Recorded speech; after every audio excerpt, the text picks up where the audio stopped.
Pourquoi dit-on « cheval » dans les expressions françaises? Si vous êtes très pointilleux, que vous avez beaucoup de principes, on dit de vous que vous êtes à cheval.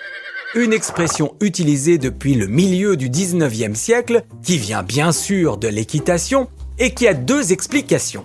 La première, liée à la discipline elle-même, où les principes, les sauts, les pas et tout le dressage du cheval sont très stricts. Et puis la deuxième, au cavalier lui-même, qui doit faire preuve d'une grande vigilance pour rester stable sur sa monture.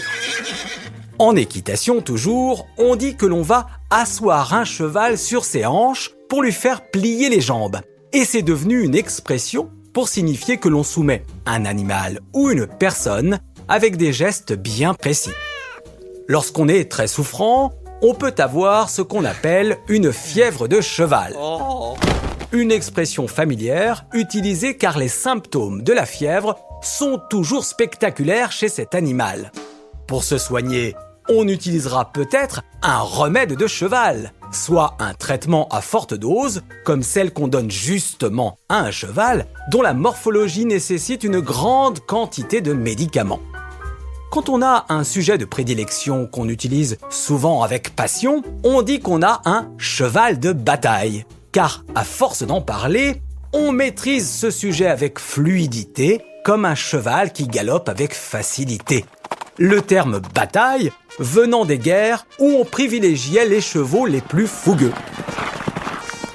L'expression « un cheval de Troie » est utilisée de nos jours pour désigner un virus ou un programme pirate qui permet d'accéder, voire de contrôler votre ordinateur à distance.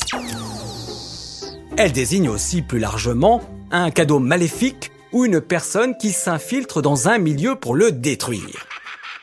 Ce cheval de Troie vient de l'Odyssée d'Homère, où les Grecs eurent une idée géniale pour pénétrer dans la ville de Troie en Asie mineure, ville qu'ils assiégeaient sans succès depuis 10 ans.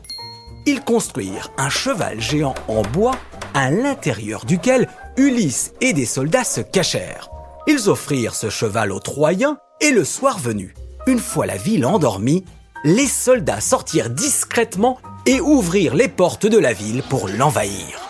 Autant dire que les Troyens avaient misé sur le mauvais cheval, une expression utilisée depuis que les courses hippiques existent pour dire qu'on n'a pas fait le bon choix. Quand on se met en colère pour défendre son point de vue, qu'on s'emporte vite ou qu'on prend de haut avec agressivité, on dit qu'on monte sur ses grands chevaux. Et ce, depuis le XVIe siècle.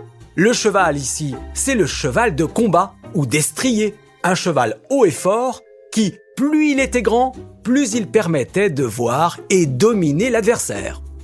L'expression « à cheval donné, on ne regarde pas les dents, la bouche ou la bride » existe depuis les Romains pour dire que lorsqu'on reçoit un cadeau, on se doit d'être content, quelle que soit sa valeur ou ses défauts. Un torchon, merci hein. D'ailleurs, depuis toujours, le cheval a une grande valeur et le recevoir en cadeau est un privilège et on ne peut pas se permettre de vérifier son état. Enfin, lorsque l'instant est grave, que c'est la fin de tout, on dit que c'est la mort du petit cheval, souvent de façon ironique. D'ailleurs, cet épisode s'achève et c'est vraiment pas la mort du petit cheval. À bientôt!